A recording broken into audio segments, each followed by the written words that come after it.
Welcome to the pool of science. Students, आज का जो हमारा टॉपिक है वो है डोमिनेंस रिलेशन। तो डोमिनेंस रिलेशन को आज हम डिटेल के साथ स्टडी करेंगे। सबसे पहले इसकी डेफिनेशन कि डोमिनेंस रिलेशन जो है वो होता क्या है। एक ही जगह पर पाए जाने वाले जीन के जो दो अलील्स होते हैं उनमें से एक अलील का दूसरे अलील के ऊपर फिजिकल इफेक्ट यानी वो फैक्ट जो शो हो तो उसको हम कहते हैं डोमिनेंस रिलेशन। अब डोमिनेंस रिलेशन जो है उसकी चार टाइप्स होती हैं जिनको हम वन बाय वन स्टडी करेंगे।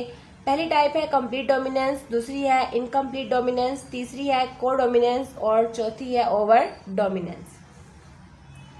पहले हम देखते हैं कि कंप्लीट डोमिनेंस जो है वो क्या होती है। तो जब एक अलील जो है वो कम्प्लीटली किसी दूसरी अलील के ऊपर डोमिनेंट हो जाती है यानी अपना सारा जो है वो फंक्शन परफॉर्म करती है, दूसरी अलील को रिसेसिव कर देती है, उसके फंक्शन को हिडन कर देती है, छुपा देती है, तो इस तरह के डोमिनेंस को हम कंप्लीट डोमिनेंस कहते हैं। यहाँ पे जो है उन्होंने राउंड प्लांट वाला जो है वो अलील लिया हुआ है, तो ये कैपिटल है और ये दूसरा अलील जो है ये स्मॉल है। तो कैपिटल मतलब ये डोमिनेंट होगा, इसी का जो है फैक्ट शो होगा, इसी का फंक्शन शो होगा, जबकि जो रिसेसिव है ये हिडन हो जाएगा, इसका फंक्शन छुप जाएगा। तो मतलब इस आर का कम्प्लीटली जो है वो क्या है, डोमिनेंस है इस स्मॉल आर के ऊपर। अब यहाँ पे वो बता रहे हैं आपको कि heterozygote has the same round phenotype as a homozygote. तो हेटेरोजाइगोट मतलब जिसमें दो डिफरेंट अलील्स हों और होमोजाइगोट मतलब जिसके अंदर जो है वो सेम अलील्स हों। तो डिफरेंट अलील मतलब कैपिटल आर स्मॉल आर और सेम अलील मतलब दोनों ही कैपिटल आर। तो यहाँ पे जो कैपिटल आर स्मॉल आर है उसमें जो है ये कैपिटल आर क्या करेगा, डोमिनेंट इफेक्ट शो करेगा यानी इसका असर जो है वो प्लांट के ऊपर नजर आएगा। और जो रिसेसिव है यानी स्मॉल आर है ये रिसेसिव इफेक्ट शो करेगा यानी इसका फंक्शन जो है वो छुप जाएगा, ये अपना फंक्शन शो नहीं कर पाएगा इस डोमिनेंट आर की वजह से। तो इसको हम कहते हैं कंप्लीट डोमिनेंस, यानी ये कैपिटल आर जो है वो स्मॉल आर के ऊपर कंप्लीटली जो है वो हावी हो चुका है जिसकी वजह से इसका फंक्शन छुप गया है।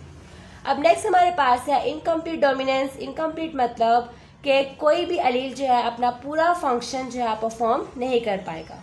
तो यहाँ पे जो है एक साइंटिस्ट के बारे में आपको बता रहे हैं कि इन 1899 में कैरल कॉरेंस जो है उसने एक फ्लावर के ऊपर काम किया था जिस फ्लावर का नाम था फोरोक्लॉक। तो फोरोक्लॉक जो है उस प्लांट का नाम है। जब जो है इस साइंटिस्ट ने इस प्लांट को ब्रीड करवाया जिसमें उसने ट्रू ब्रीडिंग करवाई थी, यानी इस प्लांट के अंदर पहले कोई भी क्रॉस नहीं हुआ था, इससे जो फर्स्ट जो है क्रॉस करवाया था तो उसको हम ट्रू ब्रीडिंग बोलते हैं। तो रेड फ्लावर प्लांट की उसने क्रॉस करवाई वाइट फ्लावर प्लांट के साथ, यानी फोरोक्लॉक का जो प्लांट है उसमें वो वाला प्लांट जिसके ऊपर लाल फ्लावर थे या लाल फूल थे उसका उसने क्रॉस करवाया फोरोक्लॉक के उस प्लांट के साथ जिसके ऊपर सफेद कलर के फूल थे। अब जब उससे ये ट्रू ब्रीडिंग करवाई तो इनके क्रॉस के बाद F1 जनरेशन प्रोड्यूस हुई यानी F1 प्रोजेनी प्रोड्यूस हुई। अब F1 प्रोजेनी जो है वो क्या थी, वो पिंक फ्लावर वाली थी। हालांकि रेड और व्हाइट का क्रॉस हुआ है तो यहाँ पे पिंक फ्लावर जो है वो डिवेल्प हो गया है। तो जो न्यू फिनोटाइप थी उसका जो है पेरेंट्स का इंटरमीडिएट कैरेक्टर था, यानी ना तो प्लांट कम्प्लीटली रेड था जो ऑफस्प्रिंग थी और ना ही वो ऑफस्प्रिंग कम्प्लीटली व्हाइट था, इंटरमीडिएट था, यानी हाफ कैरेक्टर जो है वो रेड ने अपना शो किया और हाफ कैरेक्टर जो है वो व्हाइट ने अपना शो किया जिसकी वजह से ऑफस्प्रिंग का कलर जो है वो पिंक हो गया। तो जब कॉरेंस ने जो है इस पिंक फ्लावर यानी F1 जनरेशन की सेल्फ फर्टिलाइजेशन करवाई तो F2 जनरेशन जो है वो प्रोड्यूस हुई और F2 जनरेशन में जो है रेशो हमें ये मिली 1:2:1। तो 1 जो है वो रेड फ्लावर प्रोड्यूस हुआ, 2 जो है वो पिंक फ्लावर प्रोड्यूस हुए और 1 जो है व्हाइट फ्लावर प्रोड्यूस हुआ। अब रेड जो है वो होमोजाइगोस था रेड अलील के लिए, इसीलिए जो है ये रेड फ्लावर प्रोड्यूस हुआ, यानी इसके अंदर रेड की दोनों अलील्स थी। व्हाइट जो है वो होमोजाइगोस था व्हाइट के लिए क्योंकि इसके अंदर जो है व्हाइट की दोनों अलील्स थी। पिंक जो है ये इसके अंदर दोनों अलील्स थी, रेड की भी व्हाइट की भी, तो दोनों ने अपना हाफ हाफ जो है वो कैरेक्टर शो किया, हाफ हाफ अपना फंक्शन शो किया जिसकी वजह से वो ना तो रेड रहे ना व्हाइट रहे बल्कि पिंक बन गए। तो इसे हम कहते हैं इनकम्प्लीट डोमिनेंस। अब जो हमारे पास पिंक फ्लावर प्रोड्यूस हुआ है उसके अंदर रेड के लिए अलील भी मौजूद थे और उसके अंदर जो है व्हाइट वाली अलील भी मौजूद है। रेड और व्हाइट जो है वो दोनों इकट्ठे प्लांट के अंदर जो है वो पाए गए जिसकी वजह से उन्होंने हाफ ऑफ करैक्टर शो किया और पिंक फ्लावर जो है वो प्रोड्यूस किया। कोई भी इन एलील्स में एक दूसरे के करैक्टर को रिसेसिव नहीं कर पाया, एक दूसरे के करैक्टर को हिडन नहीं कर पाया। तो इस तरह जो है इसे हम कहते हैं कि जो पिंक कलर का फ्लावर प्रोड्यूस हुआ इज कॉल्ड इनकम्प्लीट डोमिनेंस, यानी इस फ्लावर ने इनकम्प्लीट डोमिनेंस को शो किया। अब यहाँ पे वो आपको डेफिनेशन बता रहे हैं इनकम्प्लीट डोमिनेंस की कि जब फिनोटाइप ऑफ हेटेरोजाइगोस प्लांट, यानी जो F1 जनरेशन है, जो हेटेरोजाइगोस प्लांट प्रोड्यूस हुआ है, उसकी फिनोटाइप जब दो होमोजाइगोट प्लांट की इंटरमीडिएट होगी तो उसे हम कहते हैं इनकम्प्लीट या फिर पार्शियल डोमिनेंस। अब इसमें जो है कोई भी ट्रूली डोमिनेंट एलील नहीं होती, क्योंकि दोनों अपना फंक्शन हाफ हाफ प्रोड्यूस कर रहे हैं, तो इसलिए कोई भी कंप्लीटली डोमिनेंट नहीं है। अब यहाँ पे जो है उन्होंने कैपिटल दिया है कि कैपिटल जो आर है और जो स्मॉल लेटर स्मॉल आर है, ये दोनों जो है डोमिनेंट और रिसेसिव के लिए ज़रूरी नहीं है, क्योंकि मोस्टली जो है हमें यही बताया जाता है जेनेटिक्स में कि जो कैपिटल होगा लेटर वो डोमिनेंट होगा, जो स्मॉल लेटर से हम एलील को शो करेंगे तो उसका करैक्टर जो है वो हिडन हो जाएगा। लेकिन इनकम्प्लीट डोमिनेंस के अंदर ये ज़रूरी नहीं है। दोनों एलील्स को हम सेम लेटर से भी रिप्रेजेंट कर सकते हैं और उनके नंबर जो हैं वो हम चेंज कर सकते हैं अकॉर्डिंग टू कलर। तो यहाँ पे एलील जो रेड के लिए होगा उसको हम R1 कह देंगे और वो एलील जो व्हाइट के लिए होगा उसको हम R2 कह देंगे। यहाँ पे अब हम क्रॉस के जरिए देख लेते हैं कि असल में इनकम्प्लीट डोमिनेंस जो है वो किस तरह होती है। तो ट्रू ब्रीडिंग होगी रेड फ्लावर और वाइट फ्लावर के दरमियान में। तो रेड फ्लावर को हमने जो है वो यहाँ पे नंबरिंग दे दी है, अब हमने कैपिटल स्मॉल लेटर यूज नहीं किया क्योंकि इनकम्प्लीट डोमिनेंस के अंदर ये ज़रूरी नहीं है।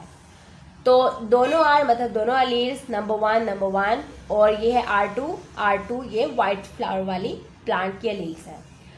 अब इनकी जो है गैमेट्स बनेंगे तो R1 यहाँ पे बनेगा, एक आ जाएगा, दोनों सेम है तो एक एक जो है हम ले लेंगे और गैमेट्स को हमेशा अपने सर्कल में प्लेस करना है।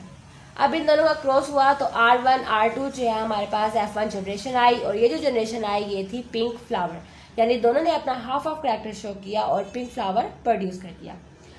अब साइंटिस्ट ने क्या किया था कि इस पिंक फ्लावर को सेल्फ फर्टिलाइज करवाया था, यानी पिंक फ्लावर को पिंक फ्लावर के साथ क्रॉस करवाया। तो R1 R2 इनके गैमेट्स बनेंगे, दोनों डिफरेंट हैं तो दोनों डिफरेंट जो गैमेट्स बनेंगे R1 R2 और यहाँ भी R1 R2।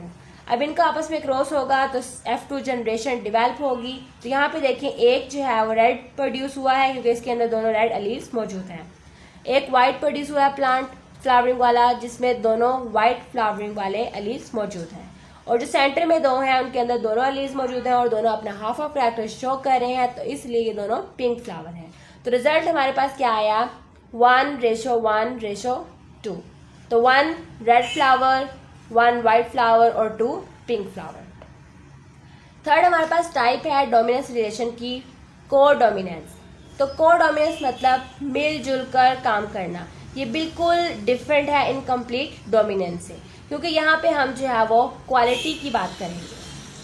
तो हेटेरोजाइगोट यानी जो ऑफस्प्रिंग प्रोड्यूस होंगे उसकी जो फिनोटाइप होती है बिल्कुल डिफरेंट होती है दो होमोजाइगोट प्लांट की क्वालिटी से, यानी उसकी क्वालिटी डिफरेंट होगी और जो पेरेंट्स होंगे उसकी क्वालिटी डिफरेंट होगी, इसलिए इसको हम को डोमिनेंस बोलते हैं। अब ये बिल्कुल भी मैंने अभी आपको बताया कि ये इनकम्प्लीट डोमिनेंस की जैसा बिल्कुल भी नहीं है। हर एलील जो होता है जीन पेयर के अंदर उसको हम डिफरेंट सब्सटेंसेस के साथ शो करते हैं को डोमिनेंस के अंदर। तो यहाँ पे हमने एलील A1 को जो है हमने सब्सटेंस X से शो किया है, एलील A2 को जो है हमने सब्सटेंस Y से शो किया है।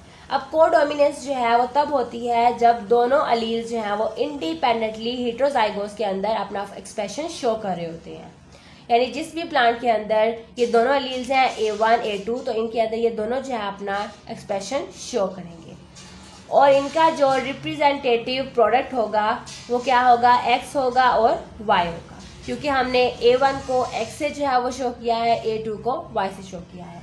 अब को डोमिनेंट हेटेरोजाइगोस यानी जो ऑफस्प्रिंग प्रोड्यूस होगा वो सेम सब्सटेंस रखेगा सेम टाइम पे, यानी दोनों सब्सटेंस जो है उसके अंदर एक ही टाइम पे मौजूद होंगे और वो मिलजुल के अपना काम करेंगे, तो इसलिए हम इसको को डोमिनेंस बोलते हैं। अब डिफरेंट एलील जो होते हैं जीन के वो हेटेरोजाइगोस के अंदर जो है वो अपना एक्सप्रेशन शो कर सकते हैं, तो इस कंडीशन को हम कहते हैं को डोमिनेंट कंडीशन। उसके बाद हमारे पास है ओवर डोमिनेंस। अब यहाँ भी जो है वो हमारे पास क्वांटिटी की बात होगी। जो ज़्यादा क्वांटिटी में अपना एक्सप्रेशन शो करेगा उसे हम ओवर डोमिनेंस बोलेंगे। तो ये डोमिनेंस रिलेशन जो है वो होता है जिसके अंदर हेटेरोजाइगोस जो ऑफस्प्रिंग प्लांट होता है उसकी जो डोमिनेंस कंडीशन होती है वो अपने होमोजाइगोस पेरेंट्स के नतीजे में ज़्यादा हो जाती है। तो यहाँ पे हमें एग्जाम्पल जो है फ्रूट फ्लाई यानी जिसको हम ड्रोसोफिला बोलते हैं उसकी दी गई है। तो ऑफस्प्रिंग क्या है, हेटेरोजाइगोस, जिसके अंदर जो है वो फ्लोरेसेंट पिगमेंट जो होता है यानी रोशनी वाला जो पिगमेंट उसकी आंखों में होता है वो ऑफस्प्रिंग में उसकी क्वांटिटी बढ़ जाती है एज कम्पेयर उनके पेरेंट्स में। तो पेरेंट्स उसके क्या है, वाइट आई रखने वाले जो है वो उसके होमोजाइगोट पेरेंट्स हैं। तो इनसे जो है जो ऑफस्प्रिंग प्रोड्यूस होगा वो हेटेरोजाइगोस होगा और इसके अंदर जो है फ्लोरेसेंट पिगमेंट इनकी आईज में उसकी क्वांटिटी ज़्यादा होगी। तो इस वजह से हम कहेंगे कि ये जो है वो ओवर डोमिनेंस है। तो ये था हमारा आज का लेसन। और अगर आप टर्म्स जो हैं वो इसकी समझना चाहते हैं यानी मेंडल लॉ की टर्म्स जो है आप समझना चाहते हैं तो अलग से वीडियो जो है मेंडल लॉ के ऊपर बनाई गई है, वो आप जो है प्लेलिस्ट से चेक कर सकते हैं।